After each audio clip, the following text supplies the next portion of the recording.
Janji Allah, ketika ujian adalah jalan pulang kepadanya. Assalamualaikum warahmatullahi wabarakatuh. Pernahkah kamu melihat seseorang yang di usia senjanya justru makin tenang, makin sedikit bicara tentang dunia, dan hatinya terasa dekat dengan Allah?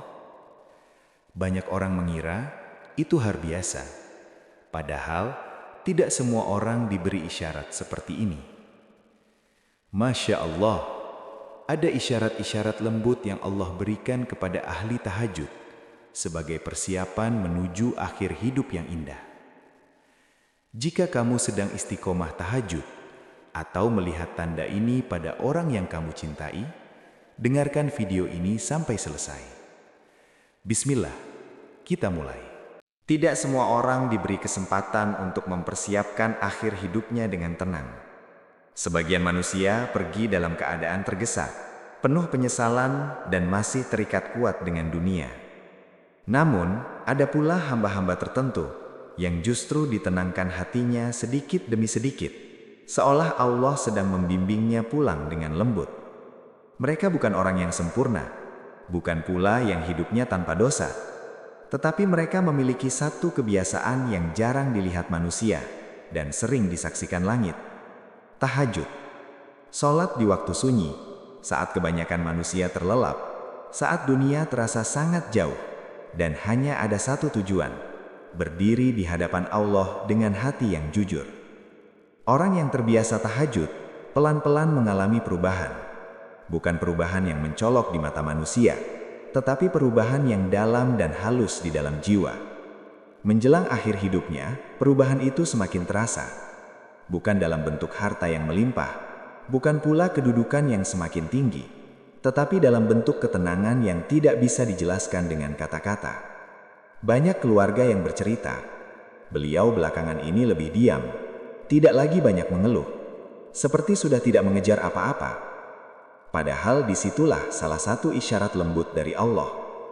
Ketika seseorang mulai dilepaskan dari beban dunia, bukan karena putus asa, tetapi karena hatinya sudah mulai dipenuhi rasa cukup.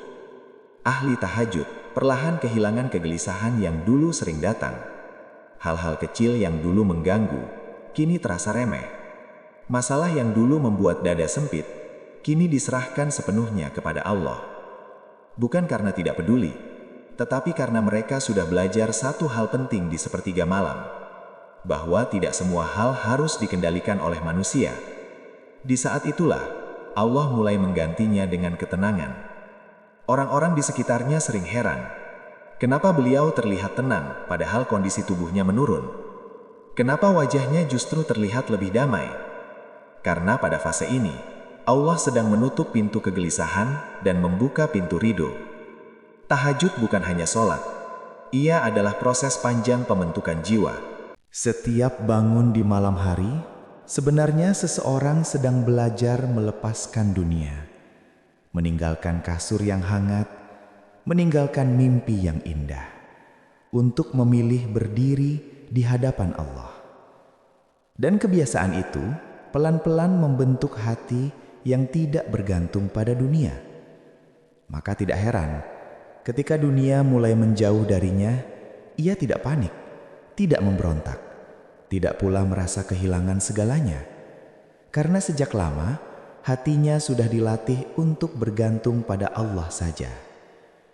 Inilah salah satu isyarat pertama yang sering muncul. Ketenangan yang semakin dalam, bukan karena hidupnya mudah, tetapi karena hatinya sudah siap. Siap menerima apapun keputusan Allah. Siap jika harus tinggal lebih lama, dan siap jika harus pulang lebih cepat. Orang seperti ini biasanya lebih sering diam dalam zikir. Lisannya ringan menyebut nama Allah, matanya mudah basah saat mendengar ayat-ayat Al-Quran. Bukan karena sedang mencari perhatian, tetapi karena hatinya sudah lunak dan tunduk. Tahajud mengajarkan satu pelajaran besar, bahwa hidup ini bukan tentang seberapa lama kita tinggal, tetapi bagaimana kita pulang. Dan Allah Maha Lembut kepada hamba-hamba yang mencintainya. Dia tidak membiarkan mereka pulang dalam keadaan kaget. Allah memberi isyarat, Allah memberi ketenangan, Allah memberi persiapan. Semua itu sering tidak disadari oleh manusia, tetapi sangat terasa oleh jiwa yang mengalaminya. Jika kamu sedang istiqomah tahajud dan belakangan ini hatimu terasa lebih tenang, lebih mudah menerima keadaan, lebih ringan memaafkan, dan lebih jarang mengeluh, jangan buru-buru takut, jangan pula berprasangka buruk. Bisa jadi itu bukan tanda kehilangan, tetapi tanda bahwa Allah sedang mendekatkan hatimu kepadanya. Dan ini baru isyarat pertama. Masih ada isyarat-isyarat lain yang lebih halus, lebih dalam, dan seringkali membuat orang-orang di sekitarnya terdiam ketika akhirnya menyadari betapa indah cara Allah memuliakan ahli tahajud di penghujung hidupnya. Kita akan lanjutkan pada bagian berikutnya tentang perubahan hati yang jarang disadari, namun menjadi pertanda kuat bahwa Allah sedang menyiapkan akhir yang baik. Jika pada bagian sebelumnya kita berbicara tentang ketenangan yang semakin dalam, maka pada bagian ini kita akan menyentuh sesuatu yang lebih halus, namun justru sangat terasa bagi orang-orang terdekatnya. Ahli tahajud yang mulai mendekati akhir hidupnya biasanya mengalami perubahan pada cara hatinya memandang dunia. Bukan karena dunia itu tiba-tiba menjadi buruk, bukan pula karena hidupnya tidak lagi berarti, tetapi karena hatinya tidak lagi melekat kuat pada apapun selain Allah. Hal-hal yang dulu sangat dikejar perlahan terasa biasa. Pujian tidak lagi membuatnya berbunga-bunga. Keluhan orang lain tidak lagi membuatnya tersulit emosi. Bahkan masalah besar pun dihadapinya dengan sikap yang berbeda. Ia tetap berusaha, tetap bertanggung jawab, namun hatinya tidak lagi gelisah seperti dulu. Inilah isyarat kedua yang sering muncul. Lepasnya keterikatan hati pada dunia tanpa rasa pahit dan kecewa. Orang-orang di sekitarnya sering salah paham. Mungkin beliau sudah pasrah, mungkin sudah lelah dengan hidup. Padahal ini bukan pasrah yang kosong. Ini adalah kepasrahan yang matang, lahir dari ribuan sujud di sepertiga malam. Dalam tahajud, seseorang belajar berkata jujur kepada Allah tentang takutnya, tentang lelahnya, tentang harapannya. Dan dari kebiasaan itulah Allah menumbuhkan satu keyakinan besar di dalam hati, bahwa apapun yang ditetapkan Allah pasti yang terbaik. Karena itu ketika dunia mulai menjauh, ia tidak mengejar dengan panik. Ketika sesuatu hilang, ia tidak memberontak dengan marah. Hatinya lah yang berubah. Ia lebih mudah berkata, tidak apa-apa. Allah tahu, insya Allah ada kebaikan.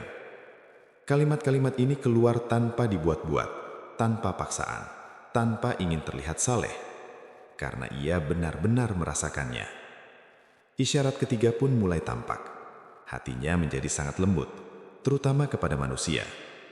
Orang yang terbiasa tahajud, di akhir hidupnya sering terlihat lebih pemaaf, lebih sabar, dan lebih mudah berprasangka baik. Bukan karena ia lupa luka masa lalu, tetapi karena ia sudah tidak ingin membawa beban itu lebih jauh. Ia mulai menutup pintu dendam, menurunkan ego, dan memilih diam saat bisa membalas. Banyak yang heran, kenapa sekarang beliau tidak seperti dulu? Padahal dulu kalau tersinggung, langsung bereaksi.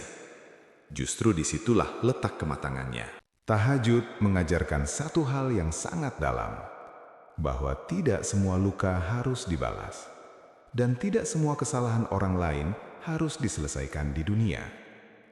Ada perkara yang lebih indah jika diserahkan langsung kepada Allah.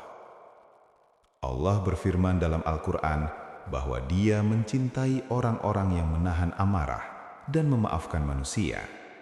Dan sifat ini sering muncul kuat pada hamba-hamba yang hatinya dekat dengan Allah. Menjelang akhir hidup, ahli tahajud seperti tidak ingin menyisakan urusan yang berat. Ia ingin pulang dengan hati yang ringan. Karena itu, ia mulai merapihkan hubungannya dengan manusia. Meminta maaf meski tidak selalu secara lisan. Mendoakan meski diam-diam. Dan mengalah meski sebenarnya mampu menang. Bukan karena lemah, tetapi karena ia sudah mengerti arah hidupnya. Ada satu lagi perubahan yang sering luput disadari. Ia semakin menikmati ibadah sederhana. Dulu, mungkin ia ingin ibadah yang panjang. Sekarang, satu ayat Al-Quran saja sudah cukup membuat hatinya bergetar. Dulu mungkin ia ingin doa yang panjang dan banyak permintaan. Sekarang, kalimat sederhana seperti, "Ya Allah, aku ridho," sudah terasa sangat dalam. Ini bukan kemunduran, ini justru kedalaman. Karena semakin seseorang dekat dengan Allah, semakin sedikit kata yang dibutuhkan. Ahli tahajud di fase ini sering terlihat lebih sering diam, tetapi diamnya penuh makna, penuh zikir, penuh rasa hadir bersama Allah. Dan inilah yang sering membuat orang di sekitarnya merasa teduh, merasa nyaman, merasa aman berada di dekatnya. Bukan karena nasihatnya panjang, tetapi karena keadaan hatinya menular. Jika kamu melihat seseorang yang semakin tua justru semakin lembut, semakin tenang, dan semakin jarang mengeluh tentang dunia, jangan anggap itu hal biasa. Bisa jadi, itu adalah tanda bahwa Allah sedang menyempurnakan hatinya setelah sekian lama ia bangun di sepertiga malam untuk berbicara dengan Robnya. Dan ketahuilah, Allah tidak pernah menyia-nyiakan satu pun sujud hambanya. Apa yang ditanam dalam kesunyian tahajud akan dipetik dalam ketenangan menjelang akhir perjalanan hidup.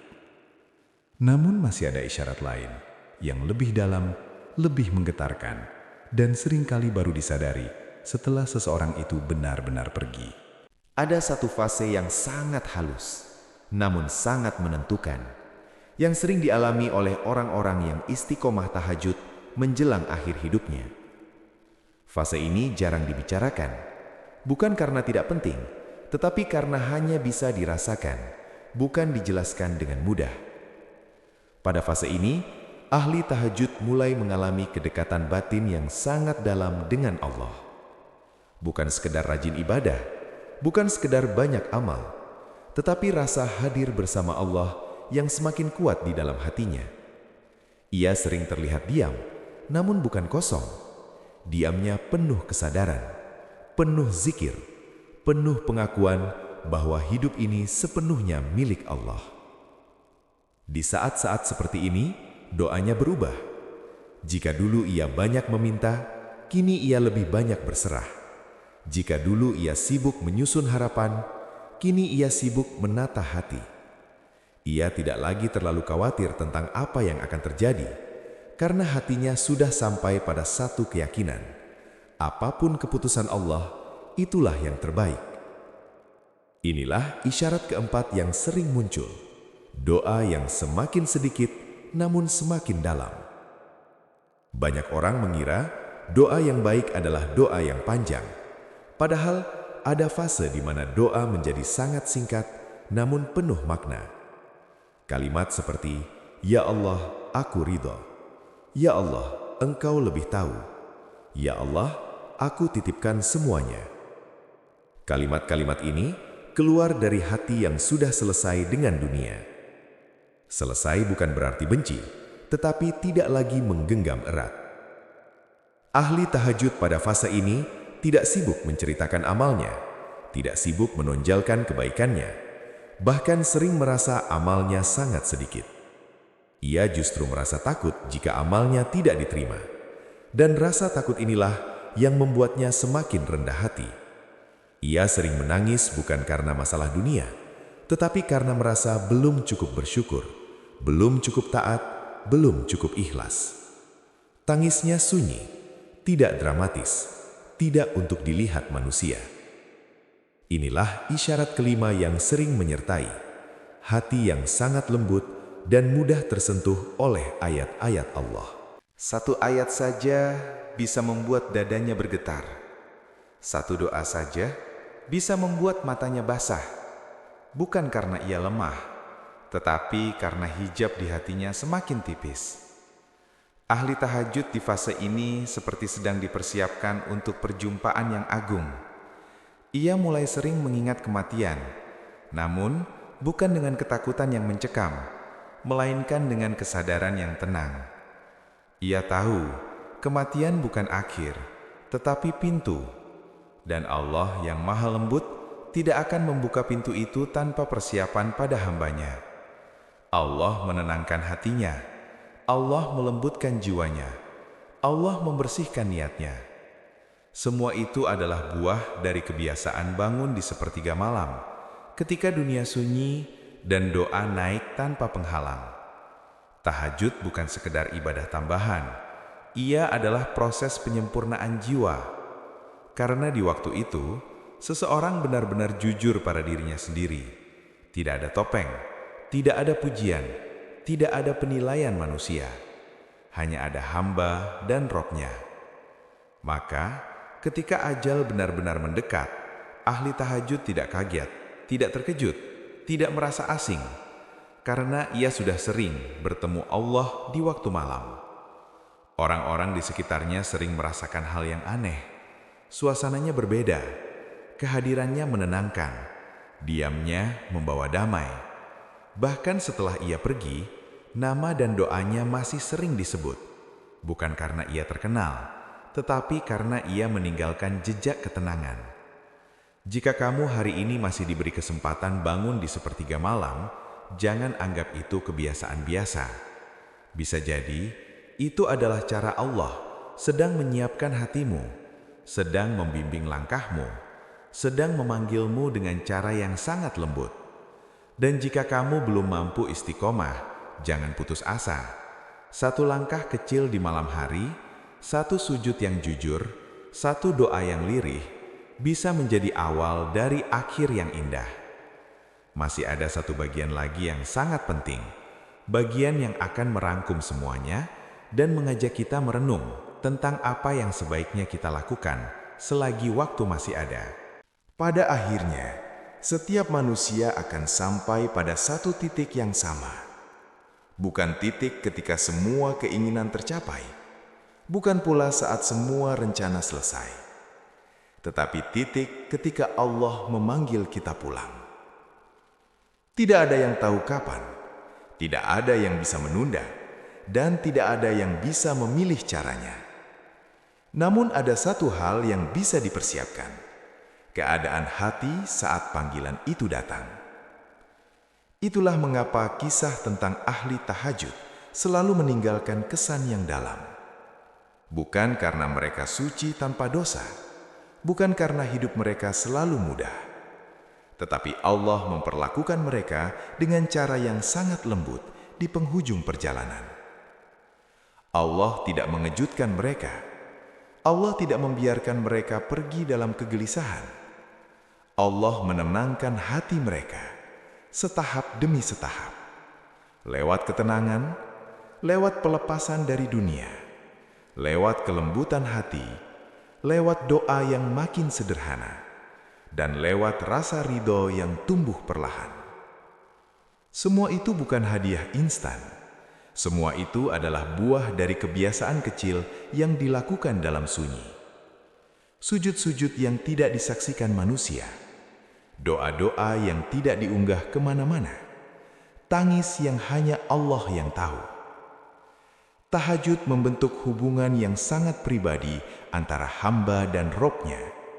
Dan hubungan yang pribadi inilah yang membuat perpisahan terasa lebih tenang.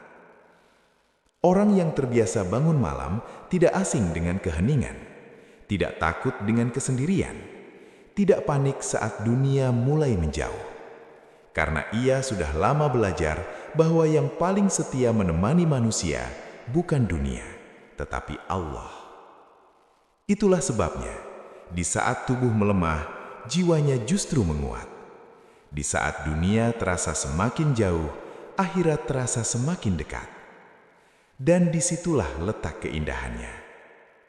Bukan berarti kita harus menunggu tua untuk memulai tahajud. Bukan pula menunggu hidup terasa sepi. Justru sebaliknya.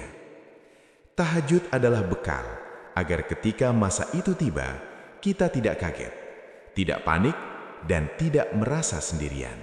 Jika hari ini hidupmu terasa berat, Mungkin Allah sedang memanggilmu untuk berbicara lebih dekat dengannya. Jika hatimu sering gelisah, mungkin ada ketenangan yang hanya bisa ditemukan di sepertiga malam. Dan jika kamu takut memikirkan akhir hidup, ingatlah ini: Allah Maha Lembut. Dia tidak memperlakukan hambanya yang mendekat dengan cara yang kasar. Dia menenangkan, Dia membimbing, Dia mempersiapkan. Tidak ada yang lebih indah daripada dipanggil pulang dalam keadaan hati yang ridho. Bukan berarti tanpa rasa takut sama sekali, tetapi takut yang sehat. Takut yang mendekatkan, bukan menjauhkan. Karena itu, jika malam ini kamu terbangun, atau jika suatu hari kamu tergerak untuk bangun walau hanya sebentar, jangan sia-siakan. 2 rakaat yang singkat, 1 doa yang jujur, 1 sujud yang lama. Bisa jadi itulah awal dari akhir yang indah yang Allah siapkan untukmu. Dan untuk kamu yang menonton video ini sampai bagian akhir, itu juga bukan kebetulan. Bisa jadi Allah sedang mengingatkanmu dengan lembut. Bukan untuk menakut-nakuti, tetapi untuk menyayangimu. Jika video ini menenangkan hatimu, jika video ini membuatmu ingin lebih dekat kepada Allah, atau jika kamu teringat seseorang yang kamu cintai, bagikan video ini kepada mereka. Semoga menjadi pahala jariah yang terus mengalir, bahkan saat kita sudah tidak ada. Tuliskan di kolom komentar niat baik yang ingin kamu perbaiki, atau cukup tulis, "Ya Allah, lembutkan akhir hidup kami." Semoga Allah mengumpulkan kita, bukan hanya dalam doa, tetapi juga dalam akhir hidup yang diridhoinya. Wassalamualaikum warahmatullahi wabarakatuh.